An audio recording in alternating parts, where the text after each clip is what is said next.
Hey guys, welcome to my channel. இன்னைக்கு நம்ம பார்க்க போறது புதினா ரைஸ் எப்படி பண்ணலாம்னு பார்க்கலாம். அதுக்கு முன்னாடி சேனல் பார்க்குறவங்க சப்ஸ்கிரைப் பண்ணுங்க, பிடிச்சிருந்தா ஷேர் பண்ணுங்க, லைக் பண்ணுங்க. இப்போ நம்ம எப்படி பண்ணலாம்னு வீடியோக்குள்ள போய் பார்க்கலாம். கண்டிப்பா இதை ட்ரை பண்ணுங்க. சிம்பிள் அண்ட் டேஸ்டா சூப்பரா இருக்கும். பிரியாணியே தோத்து போற அளவுக்கு டேஸ்ட் இருக்கும். வாங்க வீடியோக்குள்ள போகலாம். இதுக்கு அரைக்க தேவையானது புதினா ஒரு கை எடுத்திருக்கேன், 3 பச்சை மிளகாய், 5 பல் பூண்டு, சின்ன துண்டு இஞ்சி எடுத்துக்கேன். இதை நம்ம கிரைண்ட் பண்ணிக்கலாம். இதில் பச்சை மிளகா மட்டும்தான் நமக்கு காரத்துக்கு இருக்குது. ஸோ அதுக்கேற்ற மாதிரி நீங்கள் எடுத்துக்கோங்க. இதை அரைச்சிட்டு வந்துடலாம். அரைச்சி எடுத்துகிட்டு வந்தாச்சு. அரிசி எடுத்து அலசி ஊற வச்சுருக்கேன். தாளிக்கிறதுக்கு ஒரு பிரியாணி இலை, ஒரு சின்ன பீஸ் பட்டை, 3 கிராம்பு, 2 ஏலக்காய், 2 மராட்டி மொக்கு, அன்னாசி பூ இருந்ததுன்னா அதை நீங்கள் போட்டுக்கலாம். முந்திரி பருப்பு ஆப்ஷனல் தான், உங்களுக்கு தேவைன்னா அதை போட்டுக்கோங்க. நிலக்கடலை இருந்தாலும் அதை வறுத்து நீங்கள் போட்டுக்கலாம். அப்புறம் ஒரு வெங்காயம் எடுத்துக்கோங்க. ஒரு குக்கர் எடுத்துக்கோங்க. அதில் நம்ம கொஞ்சம் எண்ணெய், கொஞ்சம் நெய் சேர்த்துக்கலாம். நெய்யும் எண்ணெயும் காயட்டும். காஞ்சதுக்கப்புறம் நம்ம தாளிக்கிற பொருளாம் போட்டு தாளித்து காஞ்சிருச்சு. நம்ம போட்டுக்கலாம் எல்லாத்தையும்.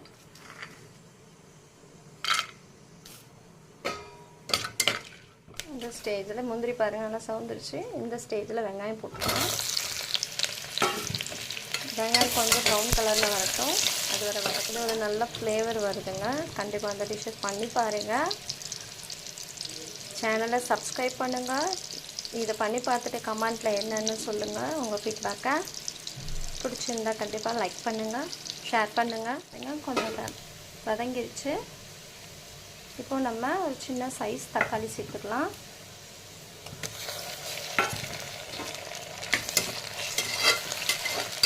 ரைஸ்க்கு ஒரு உருளைக்கிழங்கு, ஒரு கேரட்டு, 2 பீன்ஸ் சேர்த்துருக்கேன். இதில் நீங்கள் பட்டாணி சேர்க்கறனாலும் சேர்த்துக்கலாம். வாசம் இப்போவே சூப்பராக இருக்குங்க. தக்காளி கொஞ்சம் வதங்கிருச்சு. இந்த ஸ்டேஜில் நம்ம அரிஞ்சு வச்சுருக்கிற வெஜிடபிள்ஸ் எல்லாம் போட்டுடலாம்.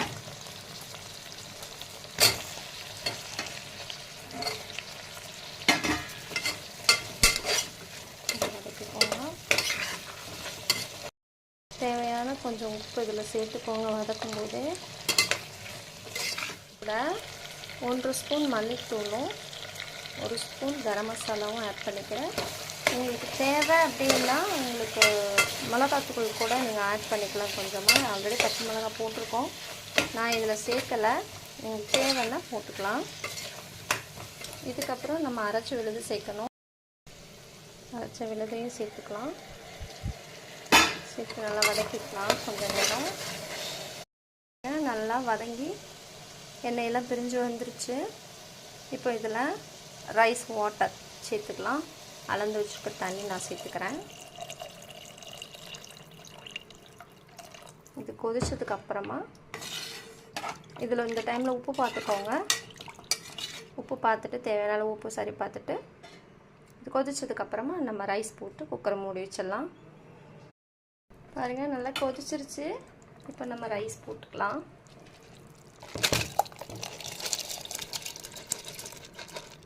குக்கரை வச்சு மூடிக்கலாம். மூடிட்டு விசில் போட்டு ரிலீஸ் ஆன உடனே எப்படி வருதுன்னு பார்க்கலாம். பாருங்கள் குக்கர் ஓப்பன் பண்ணி பார்த்தாச்சு. எப்படி இருக்குது பாருங்கள், நல்லா உதிரி உதிரியாக. நான் இன்றைக்கி நார்மல் ரைஸ் தாங்க எடுத்திருக்கேன். நீங்கள் பாஸ்மதி ரைஸில் கூட செய்யலாம்.